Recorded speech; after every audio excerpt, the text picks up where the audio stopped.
Hello everyone, welcome back to the world of Pikmin. Today we'll be discussing the Heevil, Crushblat, Mach-Kiwi, and Crablipps family, and we'll begin with the Heevil family.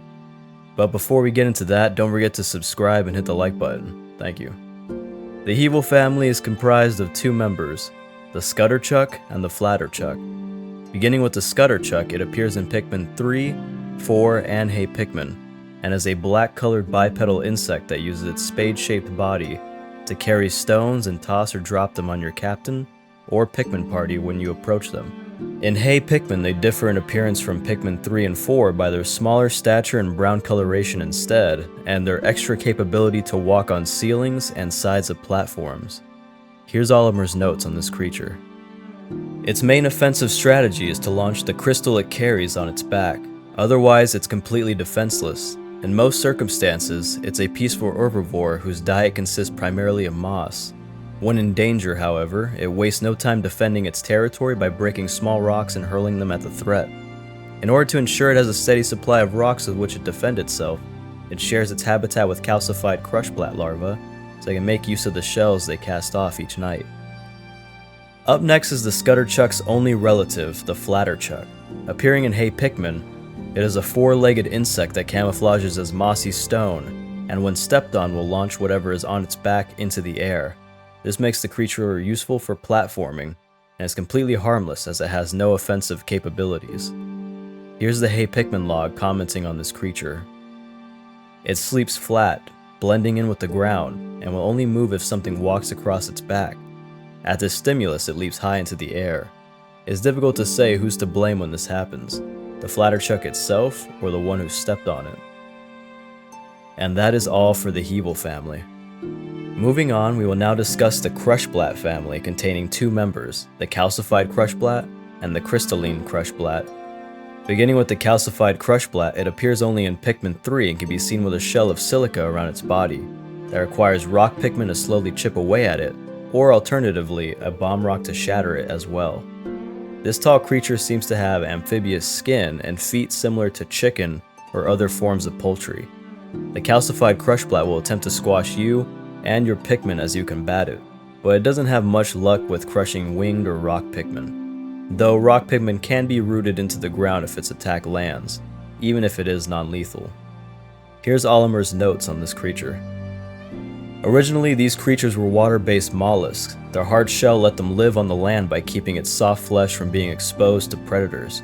It absorbs nutrients from the water through its skin, which is a relatively inefficient way of feeding compared to hunting. As a result, it spends most of its time sedentary due to its low metabolism. The crystal shell on its back is made of silica that it absorbs. The shells shed by younger Crushblats find use as projectiles used by Scutterchucks. Next is the Crystalline Crushblat. Appearing only in Hey Pikmin, it makes appearances in multiple areas within the game, and will also attempt to crush your Pikmin as it draws near, and only differs to the Calcified Crushblat in terms of height, skin color, and shell composition, and that it will attempt to flee after its shell is destroyed. Here is its log from Hey Pikmin. It's aggressive while encased in a crystal shell, but runs away quickly if that shell should be broken. That behavior seems familiar. I think I know someone on Hakatate whose personality changes depending on what they're wearing. Now we will be getting into the Mach-Kiwi family comprised of three members, Mach-Kiwi, Crested Mach-Kiwi, and Elongated Crushblat. Beginning with the Elongated Crushblat, it appears in Hey Pikmin, and despite its name containing Crushblat, it is part of the Mach-Kiwi family as its log will later state. It is a slow, non-aggressive giant, sharing resemblance to a flamingo, and can crush your Pikmin under its feet as it walks. You can defeat it by attacking its leg joints until it must lower to the ground, and then finish it off with blows to the head. Here's the log discussing this creature. Despite the name, it's a closer relation to the Mach-Kiwi. It is docile in nature, it does not attack deliberately. My guess is that its long legs evolved to grant it access to food in hard-to-reach places.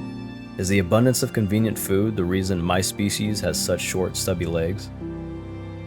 The next relative we're going to discuss is the Mach-Kiwi.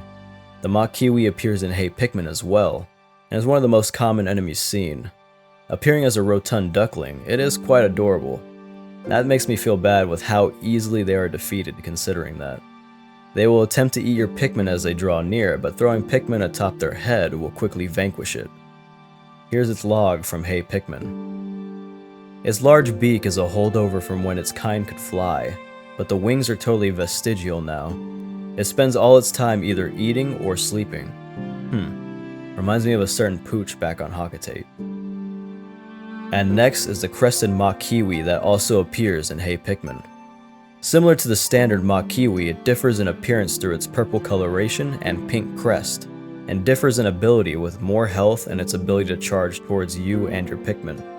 However, they still are relatively easy to defeat, and only require you to throw your Pikmin atop them as well. Here's their log from Hey Pikmin. It's similar to a regular mock kiwi in many ways. I can't see any purpose for the crest beyond a distinctive look. Then again, nobody knows what the company president's hair is for either. Maybe that's why he has less and less of it every year. And that completes the mock kiwi family. Our final family this episode is the Crablipps family, containing a singular creature, the grubchucker. Appearing in Pikmin 4, this creature is a tall bipedal crab, that surprisingly has its mouth on top of its head. In combat, it'll attempt to grab Pikmin with its pincers and place them in its mouth, but luckily it doesn't digest Pikmin right away. They are vulnerable to wing Pikmin in particular, as they can immediately go for its head and bring them down to the ground, as opposed to other types having to scale up its legs and avoid being shaken off or grabbed. Here's Olimer's log on this unique creature. This bipedal creature walks upright, so its motion is noticeably slow, but the long reach of its pincers is useful for catching prey and tossing it into its wide mouth on top of its head. When young, this mouth stays closed, and the grubchucker lives on things like shellfish, nuts, and fruits, eating using the small trophy located behind the feelers below its eyes. As it grows, its sincipitable mouth opens, and it can start eating larger quantities of food. It has few natural enemies primarily due to its height. However, it's often found in dimmer wetlands or underground to protect the soft top of its shell from the sun's rays.